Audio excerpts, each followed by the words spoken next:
Informasi dari RRI Manado, RRI Gorontalo, RRI Tahuna, dan RRI Talaut dalam Lintas Magota.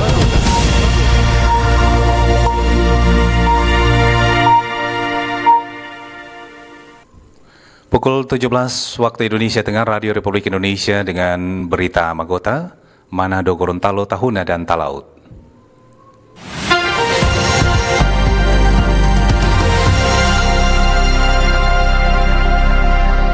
Selamat sore pendengar, kita berjumpa lagi dalam Lintas Magota bersama saya, Michael Chia. Kami awali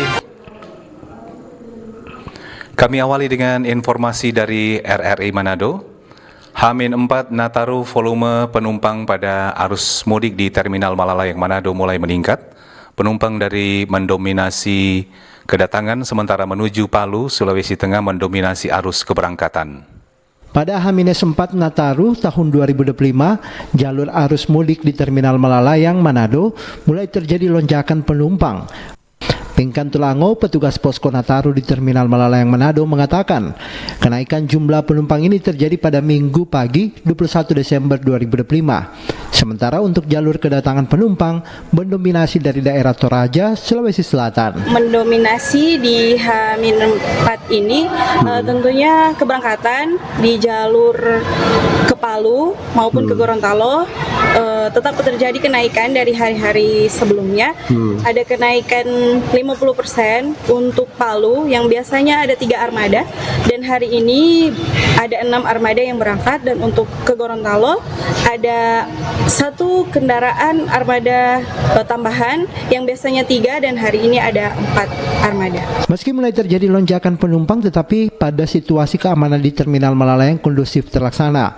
Seperti dikatakan Kepala Pos Pelayanan Kepolisian Kapusian, Yan Peluan, di terminal tersebut. Dari Polres Manado di sini ditugaskan untuk melaksanakan pengamanan dan memberikan pelayanan kepada para pemudik yang akan mudik maupun yang akan tiba di Terminal Malalayang.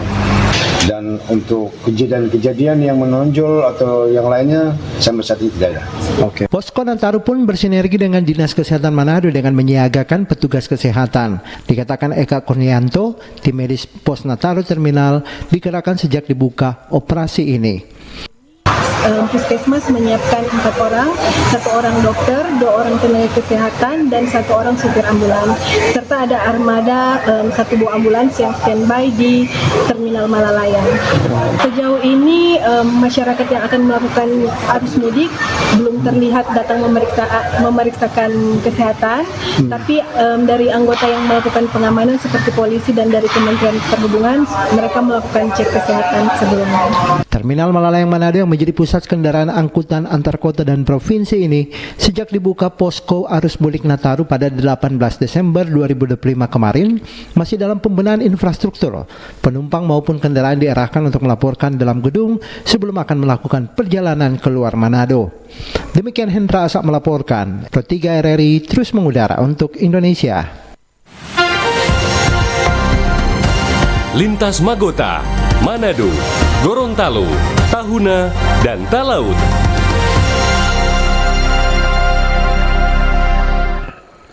Selanjutnya kita akan dengarkan informasi dari RRI Gorontalo. LL Dikti Wilayah 16 memberikan apresiasi kepada UBM Gorontalo atas pencapaian dalam mendukung dan menjalankan berbagai program pemerintah maupun LL Dikti. Kepala Lembaga Layanan Pendidikan Tinggi LL Dikti Wilayah 16 Munawir Sajali Rajak memberi apresiasi atas berbagai capaian yang diraih Universitas Bina Mandiri UBM Gorontalo selama ini. Apresiasi tersebut disampaikan Munawir Sajali Rajak saat menghadiri sidang senat luar biasa wisuda angkatan 6 program diploma, sarjana dan magister yang dilaksanakan di Ballroom Suberia Kota Gorontalo kemarin. Munawir Sajali Rajak juga mengapresiasi sikap proaktif UBM dalam mendukung dan menjalankan berbagai program pemerintah maupun LL Dikti. Menurutnya, UBM Gorontalo melalui yayasan terus mendorong peningkatan kualitas dan mutu pendidikan tinggi di tengah tantangan yang ada. Dalam kesempatan tersebut, Munawir turut menyampaikan harapan agar UBM terus berkembang menjadi perguruan tinggi yang maju, unggul, dan mengglobal. Ya, secara umum kita melihat UBM ini pertama sangat responsif ya dengan program-program kementerian. Contoh tadi ketika kita kemarin dengan program MBKM, UBM itu merespon dengan membuat perubahan-perubahan sampai perubahan struktur struktur. Jadi sangat responsif, sangat adaptif, sangat progresif ya. Dan harapan kita memang UBM bisa segera meningkat ya skalanya dengan pembukaan program doktor.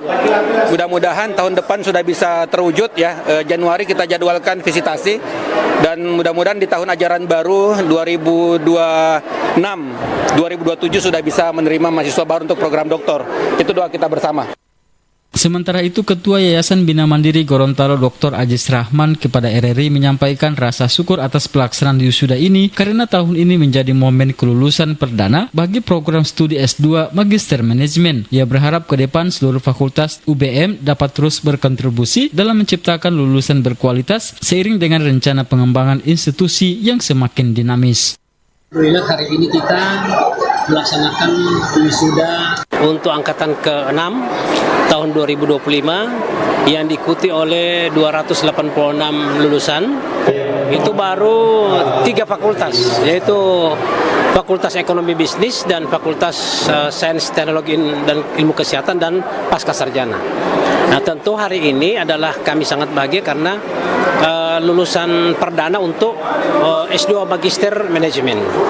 Kami tentu berharap bahwa ke depan seluruh fakultas akan memberikan kontribusi di dalam meluluskan. Jadi insya Allah tahun depan mungkin sudah ada 5-6 fakultas, sehingga ini akan memberikan dinamis daripada jumlah lulusan dan bidang ilmu semakin beragam.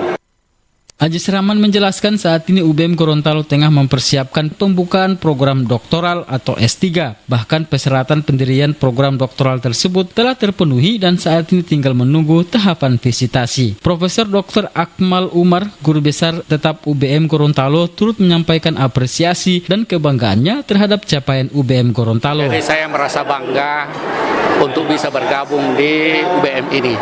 Saya melihat hal yang sangat luar biasa pada hari ini. UBM mewisuda 286 wisudawati wisudawan, dan ini adalah suatu prestasi yang besar. Tentunya ke depan kita berharap akan lebih baik lagi, apalagi ke depan insya Allah pada bulan Januari akan ada visitasi dalam rangka program doktoral, dan kita berharap bahwa pada semester akan datang program doktor manajemen Universitas Gorontalo ini, UBM Gorontalo ini sudah bisa menerima mahasiswa baru. Ia optimis terhadap rencana pembukaan program doktor manajemen yang dijadwalkan akan memasuki tahapan visitasi pada awal tahun 2026 mendatang. Dengan berbagai capaian dan rencana strategis tersebut, UBM Gorontalo menunjukkan komitmennya sebagai perguruan tinggi yang berkembang dan berdaya saing di tingkat regional maupun nasional. Rusdianita melaporkan.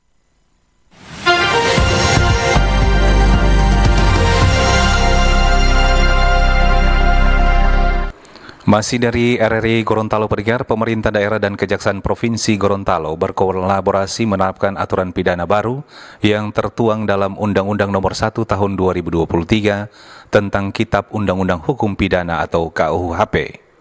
Pemerintah Provinsi Gorontalo bersama Kejaksaan Tinggi Gorontalo menandatangani nota kesepahaman atau Memorandum of Understanding terkait penerapan pidana kerja sosial bagi pelaku tindak pidana. Penandatanganan dilakukan oleh Gubernur Gorontalo Gosnar Ismail dan Kepala Kejaksaan Tinggi Gorontalo Riono di Aula Rumah Jabatan Gubernur Gorontalo pagi tadi. Bersamaan dengan kegiatan tersebut juga dilakukan penandatanganan perjanjian kerjasama antara para bupati dan wali kota seprovinsi Gorontalo dengan Kepala Kejaksaan Negeri di masing-masing daerah. Kepala Kejaksaan Tinggi Gorontalo Riono mengatakan penandatanganan ini merupakan tindak lanjut dari Undang-Undang Nomor 1 Tahun 2023 tentang Kitab Undang-Undang Hukum Pidana KUHP yang mulai berlaku pada 2 Januari 2026. Dalam KUHP baru tersebut diatur jenis pidana baru, yakni pidana kerja sosial. Penerapan pidana kerja sosial membutuhkan kolaborasi dan kerjasama lintas sektor, baik antara pemerintah daerah, kejaksaan maupun instansi terkait lainnya. Undang-Undang 1 tahun 2023 yang akan mulai berlaku 1 Januari atau 2 Januari 2026 ada pengaturan baru terkait jenis pemidanaan. Yaitu di situ ada pidana kerja sosial. Nah, terkait implementasi pidana kerja sosial inilah sehingga diperlukan melakukan kolaborasi atau kerja bersama-sama antara kejaksaan selaku eksekutor dan bekerja dengan pemerintah daerah. Sementara itu, Gubernur Gorontalo Gusnar Ismail menekankan pentingnya sosialisasi kepada masyarakat mengenai ketentuan pidana baru tersebut. Ia mendorong pemerintah kabupaten dan kota serta jajaran kejaksaan di daerah untuk memastikan masyarakat memahami adanya aturan baru dalam sistem hukum pidana. Tadi belum diungkapkan juga ruang lingkup pekerja sosial, pidana sosial itu seperti apa. Tapi terjemahan bebas saya dengan pidana sosial seperti ini, maka ada pekerjaan-pekerjaan yang khusus yang harus dikerjakan oleh dalam tanda petik terpidana sehingga dia bisa menjalani pidananya sesuai keputusan pengadilan. Jenisnya apa?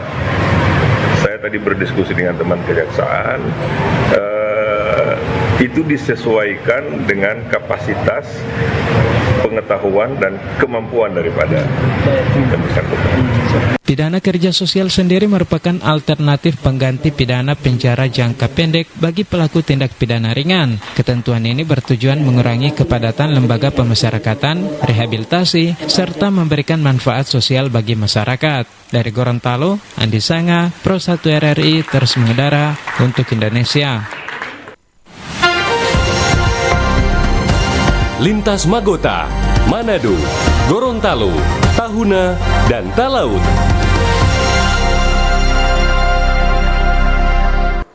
Dan selanjutnya kita akan dengarkan informasi dari RRI Tahuna. Pendengar, pasar Senggol menjadi sarana hiburan bagi masyarakat Sangihe. Pergerakan harga pangan jelang perayaan Natal dan Tahun Baru Nataru di wilayah Sulawesi Utara sulut karena terjadi peningkatan permintaan pasar. Hal itu dikatakan penjabat fungsional penjamin mutu dan pengawasan perdagangan Dinas Perindustrian dan Perdagangan Sangihe, David Mansauda. Ia menyatakan pergerakan harga pangan tersebut merupakan hal biasa karena selain tuntutan permintaan pasar, juga faktor cuaca yang mempengaruhi hasil produksi. Peningkatan kebutuhan pangan itu hal yang biasa terjadi setiap tahun dikarenakan ada permintaan yang tinggi atau demand dari masyarakat, dari konsumen, dari supplier dan distributor, sehingga mengakibatkan gejolak harga pada beberapa pangan ini, bahan-bahan pokok ini menjadi lebih tinggi dari sebelumnya, dan itu dipicu juga karena ada perubahan siklus cuaca pada bulan-bulan Desember, sehingga proses tanaman-tanaman pangan, pertanian ini dan perkebunan ini mengalami perubahan situasi, yaitu penurunan produksi. Jadi itu mungkin yang menjadi dampak utama sehingga ada beberapa harga yang bergejolak di pasaran. Mansauda menyatakan bahwa tidak semua jenis pangan yang mengalami pergerakan harga. Berdasarkan data saat ini yang mengalami pergerakan harga yaitu bawang, rica tomat, barito, sedangkan sayuran dan umbi-umbian masih stabil meski terjadi peningkatan tuntutan kebutuhan pasar. Alfa Mauri melaporkan. Lintas Magota, Manado, Gorontalo, Tahuna, dan Talaut. Dan mengakhiri Lintas Magota sore ini, kita akan dengarkan informasi dari RRI Talaut. Pendengar, secara terjadwal kesiapan pos operasi Lilin 2025 intens dicek Kapolres Talaut. Kapolres Kepulauan Talaut AKBP Aris Lustionogoro meninjau langsung kesiapan sejumlah pos pelayanan, pos terpadu dan pos pengamanan di wilayah Kabupaten Kepulauan Talaut. Didampingi Kabak Ops AKP Yakobus Melali dan jajaran pejabat utama, Polres pengecekan menyasar beberapa titik vital seperti pusat kota Meloane, Pelabuhan Meloane, Pelabuhan Speed hingga wilayah Rainis dan Beo.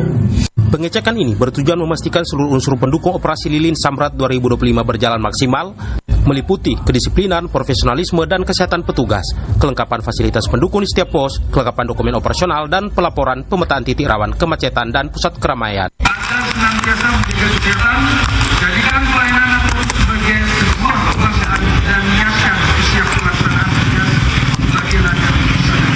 Akhir saya mengucapkan selamat Natal 2025 dan tahun 2025. Dan kata kembali dan kesehatan dan kita dalam setiap perjalanan demi memberikan kepastian terbaik kepada masyarakat bangsa dan negara. Untuk wilayah hukum Polres Kepulauan Talaut tercatat terdapat 11 pos yang disiagakan melayani masyarakat. Terdiri dari 1 posyan, 1 pos terpadu, dan 9 pos pengamanan. Melalui pengecekan ini, Polri berkomitmen memberikan pelayanan prima serta memastikan situasi Kamtibmas tetap kondusif sehingga masyarakat dapat merayakan Natal dan Tahun Baru dengan rasa aman dan nyaman. Dari Kabupaten Kepulauan Talaut RRI, Robert Tamaroba terus mengudara untuk Indonesia. Sekian Lintas Magota, saya Michael Cia, selamat sore.